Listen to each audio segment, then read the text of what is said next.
So guys, you know, some people, when they want to buy an electric vehicle, they want it to look like an electric vehicle. But some actually want it to just look like a normal ICE model, because not everybody wants to look like they're driving in a car from Back to the Future. Okay, although Back to the Future now, it's actually quite outdated, but you get my point. Do you know, like, some people don't want to look all way out and a bit weird and futuristic. Not that some EVs do, but well, no, some do. So this is the BMW iX1, and it looks almost identical to its sibling ICE model, which is the X1, obviously. I think is really nice, actually, because again, it just gives people the option. Do you know, do you want electric or do you want ICE? And here are the two. Here we go, do you know. The only way you'll notice with this is like a little bit of blue everywhere, like a little, I think, on the bumps and the wheels and stuff like that, or the grille, which looks quite cute and like quite cool as well, I think. Look, if you want to compare models, download the Cars app, because that's what I've done with some of these electric cars, especially just to see the differences, because you can compare it to the iX1 to the X1 and see like the complete differences, which is really handy. Inside is actually very much standard X1. You've got this iDrive 8 like operating system, whatever, with the screens here, which are infotainment and digital instrument cluster. All looks very cool. I think this interior is quite sublime, actually. I love the gear little knobby thing. Also, obviously, because you don't have a transmission box going on here, like, it's all like super sleek. I like a bit of sleek, okay? So I just think it does look very nice. I actually love this light interior. I always do. It's not great for parents, obviously, but that doesn't matter. Not everyone's going to be a parent who buys this car. It also comes loads of features and stuff, but a lot of options. Like on this test unit, for instance, like the Harman Kardon sound system, the sunroof, etc. That's all optional extras. So you shall be paying for those. Space-wise, I think it's pretty cool in here. Look, it's not, you know, the sort of iX3 size and or bigger, so one needs to consider that the boot is only 50 litres smaller than the ICE model, so, and that's at 490, so minus 50, 440. Really good at maths, can you tell? So really like a sizable boot, actually. Cost of ownership, you're looking at like just below 1.25 mil for this, so, but price is not the only thing to consider. This is one thing, if you're a parent and you're looking at buying this car, the car seat, the ISOFIX, one of the easiest installations I have ever had in any car that I've ever tested since being a parent and putting a car seat in. That is huge. For that reason, I'm in love with this car. Like, for that reason alone. I think most parents will really understand that. So like super easy. There's a couple of things that bug me. They do with every car where you don't have the climate control, the air conditioning, where there aren't any traditional buttons and you've only got it integrated into the screen. Whew, that can drive me dilly. A lot of things you have to go into the screen. I just find it so unsafe. Like, you know, I find myself trying to find things, and yes, you can do it with like, hey BMW, and then, you know, it's gonna generally answer you, I'm going to say maybe with more force, and can help you, but a lot of that takes time, because I'll be like, hey BMW, can you do this? And then it goes, please say that again, or I do not understand, or I can't find that feature, and you're like, blah, blah, blah, blah, blah. You might as well just done it yourself, but by then you may have crashed.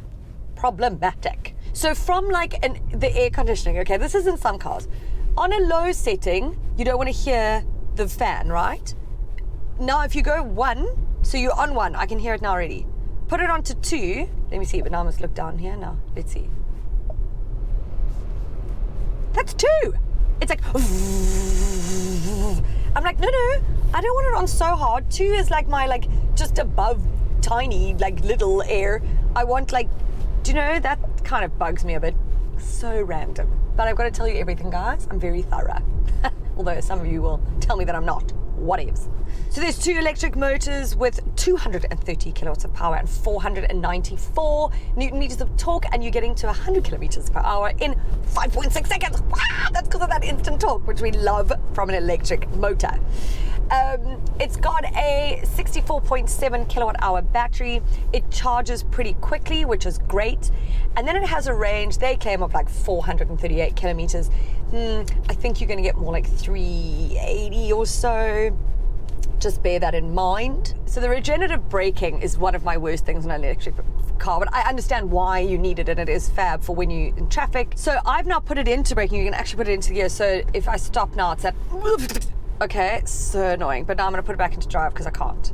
You can also you can make it into like moderate and low. I've put that on low because if you put it high, again, it's just such an unpleasant drive. I don't know anyone. The only reason I do that is because I've had like range anxiety, and I'm knowing that I'm about to run out of battery, or and so I'm trying to save as much as I can. So I get it for that reason. But everyday driving, hell to the no. Hell to the no. A big talking point with EVs is the cost of ownership. Now, I'm not just talking about like sort of the infrastructure that you'd need at home, and also kind of the idea of owning an EV, of like, the infrastructure of charging stations across the country and all that kind of thing. The other thing that a lot of people don't consider is things like insurance. And as much as it's not often going to be that much more expensive than an ICE model, there are just some things that you need to consider, and some things that I feel are important. So here they are. Like, shop around, people. Go to all insurance companies and see what they offer. Also check that they have experience with EVs. If they don't, rather don't go with them. Be sure to get comprehensive cover. You want to make sure that you've read all the finer details. Does it have cover on the battery? Does it have cover on the motors? And what is the cover on that? Like, what's going to be the cost of repairing any of that stuff? What is your premium? What are your excess? Like, all of that stuff, make sure that you've got, so you don't get any nasty surprises down the line. Also, if it has like roadside assistance, etc., like, make sure that means that they'll come and fetch you on a flatbed truck and take you to either the nearest charging station or home, because you can't just get dropped up at a general like fuel station, obviously. And look for policies that offer like, I don't know, some cool perks for EV owners. Download the Naked app, because you will get yourself a quote on your EV within 90 seconds. Guys, either way, like the iX1, I think, offers BMWs an entry into electric cars, barring maybe the electric Mini, which is a two-door and like a hatch. So like most people might not want that. They want the bigger car.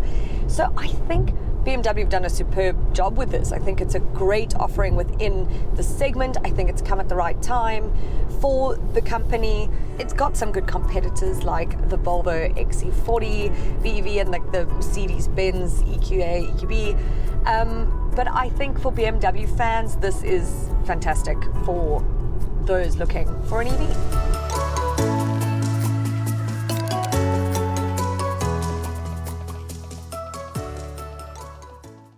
Okay, whoa, there's a lot of cars on either side here, parked illegally, people walking without looking. Ah!